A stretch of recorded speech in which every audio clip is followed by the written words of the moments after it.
बहुत अधिक पापी भी है, तो मेरी बात मान ले तो इस नौका पे बैठ जाएगा और पार हो जाएगा ज्ञान रूपी नौका पे। जैसी तुम्हें पद्धति बताई उस तरह से चलोगे तो चाहे जितने बड़े पापी हो तुम संसार समुद्र से पार हो जाओगे, परमानंद में डूब जाओगे। अपिचेदशि पापेभ्या सर्वेभ्या पाप कृतमः। पाप करने वालों को पाप कृत कहते हैं, अधिक पाप करने वालों को पाप कृत्तर कहते हैं, और जो महापापी होता है उसे पाप कृतम कहते हैं। अगर तू महापापी भी पाप कृतम अर्थात महापापी, मतलब तुमसे बढ़कर कोई पापी हो ही नहीं सकता, वो भी भगवत प्राप्ति करने का अधिकारी है यदि ऐसे चले जैसा भगवान ने बताया। सदगुरु के पास जाके साष्टांग दंडवत करके विनम्रता पूर्वक उनकी अधीनता स्वीकार करके उनसे प्रश्न करे, जिज्ञासा करे, या वो अपनी तरफ से जो आपको आदेश उपदेश करे अक्षरशः पालन करे, तो आप चाहे जितने बड़े पापी हो आप भगवत प्राप्त कर लेंगे। कितना बढ़िया भगवान विश्वास दिला रहे, भगवान कह रहे ना, इसलिए किसी और प्रमाण की तो जरूरत नहीं, क्योंकि इनसे बड़ा कोई न्यायाधीश है नहीं। जब वो स्वयं कह रहे हैं अपिचेदशि पापेभ्या सर्वेभ्या पाप कृतमा, समस्त पापियों में भी तू सबसे बड़ा पापी हो तो भी तू जो मैंने पद्धति बताई उसके अनुसार चलेगा तो इस संसार समुद्र से पार हो जाएगा।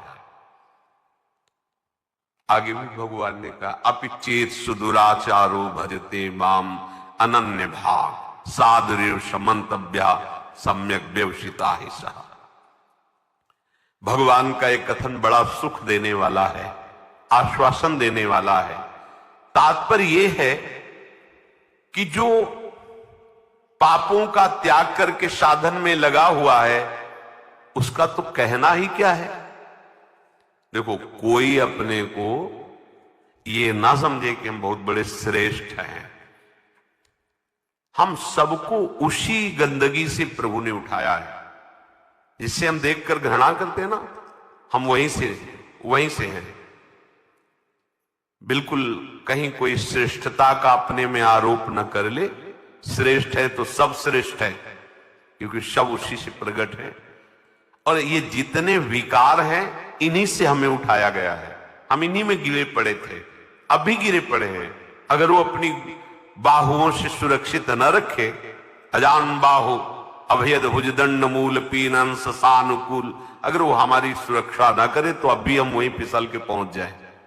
सबको ये बात समझनी चाहिए, कहीं इस बात का अहम ना आ जाए कि मैं श्रेष्ठ हूं, मैं महाभागवत हूं, मैं ज्ञानी हूं, मैं ब्रह्मबोध हूं।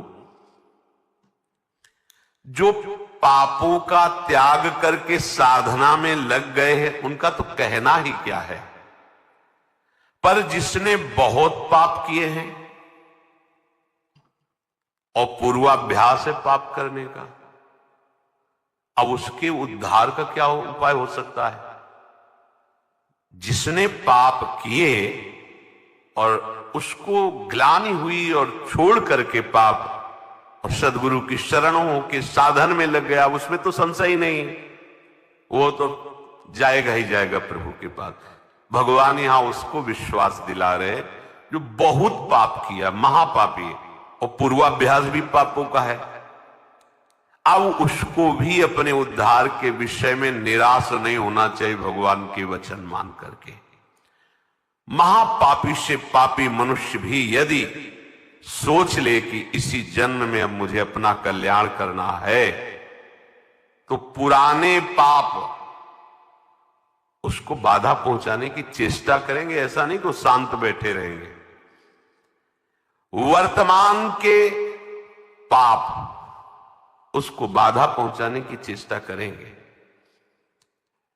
पर वर्तमान में साधु संग हो गया और उसने ठान लिया है कि मुझे अपना कल्याण करना है, उस ठानने में वो उनकी बात मानेगा। वर्तमान के पापों पर रोक होनी शुरू हो जाएगी।